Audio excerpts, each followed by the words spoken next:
Bom dia a todos. Hoje nós vamos falar mais um pouquinho sobre o profeta Isaías, né? Seus pontos fortes, tudo antes de começar, tá? Isaías. Árvores e profetas compartilham pelo menos uma importante característica. Vocês sabiam disso? Ambos são plantados para o futuro. No entanto, as sementes são frequentemente esquecidas. Os profetas ignorados. Isaías é um dos melhores exemplos disso. O povo da sua época poderia ter sido salvo por suas palavras, mas recusou-se a ouvi-lo e crer nele. Tinham corações duros. Com o decorrer dos séculos, entretanto, a história revelou a veracidade das palavras de Isaías. Tudo que ele falou cumpriu. Cumpre, ele é um profeta de verdade. Mas quando ele fala e nada acontece, vocês esquecem.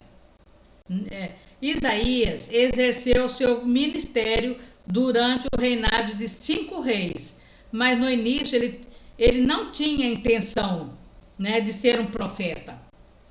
Na época em que o rei Uzias morreu, Isaías provavelmente se estabeleceu como escriba no palácio real em Jerusalém. Ele não sonhava em ser um profeta, né? Mas Deus escolheu ele. Esta era uma respeitável carreira. Antigamente, quem era escriba, né, escrevia, nossa, era uma das profissões que todo mundo queria ter. Carreira, mas Deus tinha outros planos. Você às vezes faz um plano achando que o seu plano é certo, mas Deus tem outro para você, como no caso do Isaías, do profeta.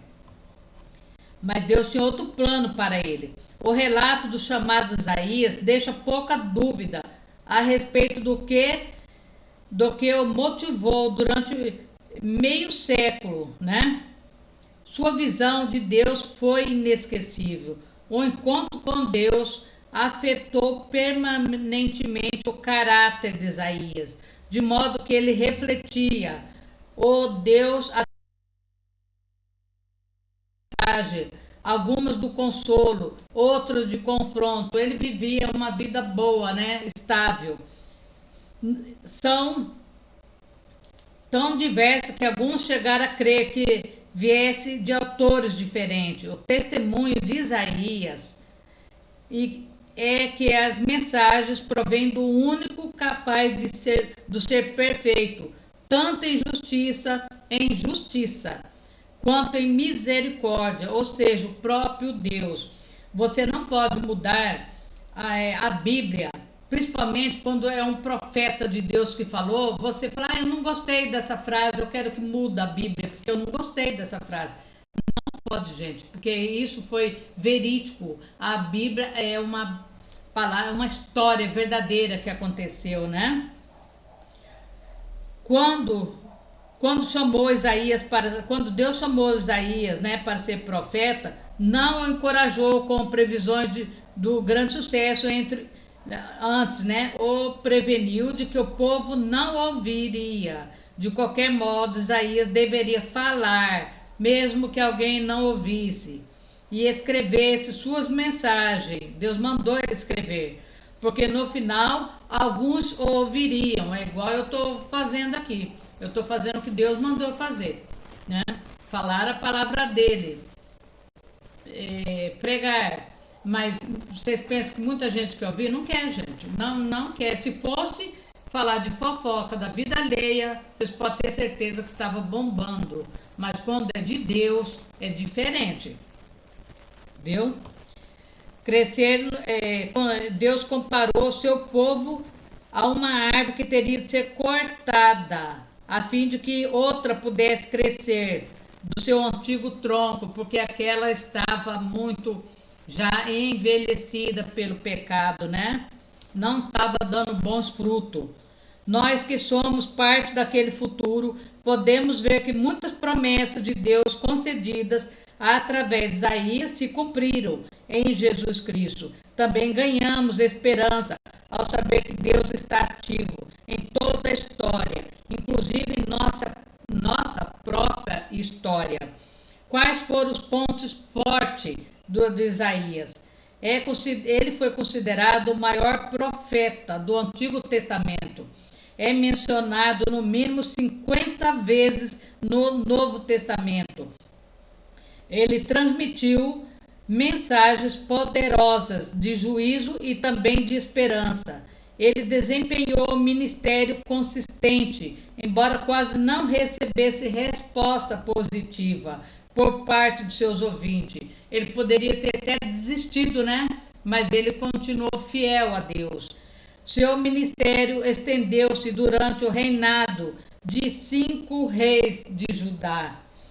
Quais as lições de vida que ele nos deixou? A ajuda de Deus é necessária para confortar as pessoas que estão efetivamente lutando contra o pecado, né? Um dos resultados de experimentar o perdão é o desejo de compartilhar esse perdão com os semelhantes. Deus é puro, é perfeito, é santo, é justo, é amoroso. Aqui nós podemos ver, né, que ele foi um canal, né, para levar a palavra de Deus para aqueles que não queriam saber de Deus, não queriam ouvir. É triste, né, saber que ninguém queria ouvir. Você está um profeta verdadeiro de Deus e você não dá atenção. Então, ele sofreu muito com isso aí, viu, gente? Muito mesmo. E Isaías, ele predisse o rompimento da aliança de Israel com a Síria. Por causa dessa aliança, a nação de Israel seria destruída. E assim aconteceu. A Síria seria o instrumento que Deus usaria para essa destruição e para punir Judá. Contudo, Deus não permitiria que a Síria destruísse Judá e a nação seria poupada, porque os benevolentes planos de Deus podem ser contrariados, né? Não pode ser contrariados. Acais, gente, Acais, um dos reis mais iníquos, mais ruins de Judá, recusou o auxílio de Deus e, em vez disso, tentou comprar a ajuda dos assírios com a prata e ouro, né? Tem gente que acha que o dinheiro dele compra tudo. No entanto, quando os assírios chegaram, trouxeram mais problemas que ajuda. Em 722 a.C., Samaria, capital do reino do norte, Israel, caiu perante os exércitos sírios. Aconteceu muita coisa enquanto o profeta estava vivo, né? Acais disse, né? Não o pedirei, nem tentarei ao Senhor. Então ele disse: ouvi agora, casa de Davi, pouco vós afadigardes os homens, senão que ainda afadigarei também o meu Deus. Portanto, o mesmo Senhor vos dará um sinal. Eis que uma virgem conceberá e dará à luz um filho, e será o seu nome Emanuel, que é Deus, né? Que é Jesus Cristo. Então, gente, a gente está vendo aqui que ele predisse muitas coisas que iria acontecer. A ruína dos reinos, falou de tudo que iria acontecer, mas ninguém o escutou. O advento poder de Messias, mas a terra que foi angustiante não será enternecida, empobrecida. Ele disse, né, que Deus iria pelejar por aqueles que estavam do lado de Deus, que podia acontecer o que fosse, que Deus iria salvar ele. Aí tá, ai dos que decreta leis injustas e dos escrivãos que escrevem perversidade, Isaías falando, para prejudicar os pobres em juízo e para arrebentares o direito dos aflitos do meu povo, e para despojar as viúvas e para roubar os órfãos. Mas que farei vós outros no dia da visitação e da assolação que há de vir? A quem recorrereis para obter socorro? E onde deixareis a vossa glória? O dia da justiça de Deus, aonde eles vão recorrer? A ninguém, que ninguém vai socorrer eles, né? Sem que cada um se abata entre os presos e caia entre os mortos. Com tudo isso, a sua ira não se apartou, mas ainda está estendida a sua mão. Ai da Síria, a vara da minha ira, porque a minha indignação é como bordão nas suas mãos.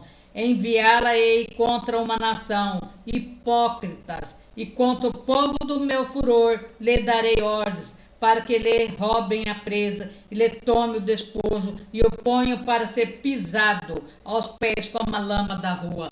Ainda que ele não cuide, assim nem o seu coração, assim o imagine antes, no seu coração intenta destruir e desraigar não poucas nações, porque diz, não são meus príncipes, todos eles reis?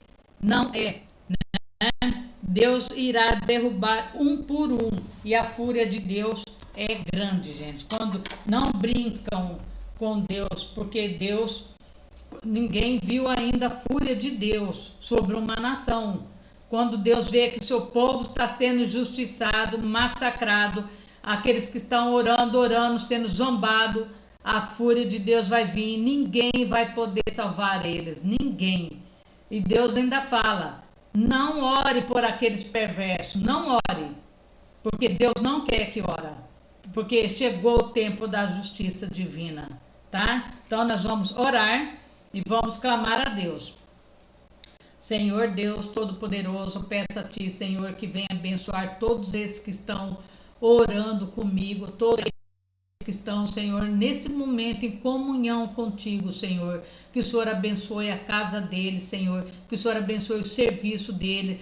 Tira toda angústia, toda tristeza, toda mágoa, Senhor. Todo sofrimento, Senhor. Senhor Deus, nosso país, Senhor, está muita gente nesse momento ajoelhado, muita gente clamando nas madrugadas, Senhor, clamando dia e noite, Senhor, para que o Senhor faça justiça sobre esse povo sofrido, Senhor. E eu peço a Ti, Senhor, que a justiça de Deus venha sobre esse país, Senhor, sobre todos aqueles, Senhor, que debocham do Seu nome, Senhor, que faz escárnio, Senhor amado, com aqueles que têm fé e que oram, Senhor. Olha para aqueles que estão presos, Senhor, injustamente, Senhor, que eu agora espero na justiça de Deus sobre esse país, Senhor, que o Senhor entra com o Teu exército de anjos, Senhor, nos três poderes, Senhor, que o Senhor faça um grande mover nesse país, Senhor, o Senhor derruba por terra, Senhor amado, todo o império da mentira, Senhor amado, que toda a verdade venha à tona, Senhor amado, que os anjos do Senhor persegue dia e noite, Senhor amado, todo aquele que arma cilada, Senhor amado, contra os Seus ungidos, Senhor, que eles mesmo caia na própria cova que eles abriram, Senhor, que o Senhor vai abençoando cada escola, abençoe e coloque exército de anjo em cada escola, Senhor, abençoe os professores, os alunos, Senhor, aqueles que estão desempregados, Senhor, aqueles que já perderam até a fé, Senhor, que não clamam, não chamam mais o Teu nome, porque não tem mais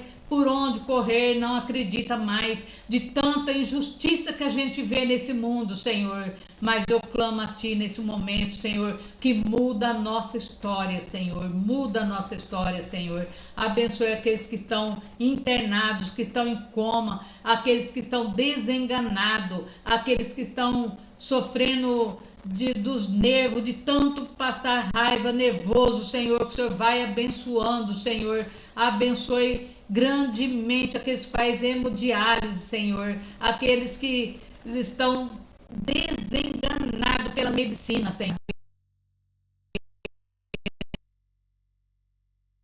da serpente, Senhor, vai abençoando grandemente no poder de Deus e no sangue de Jesus, amém.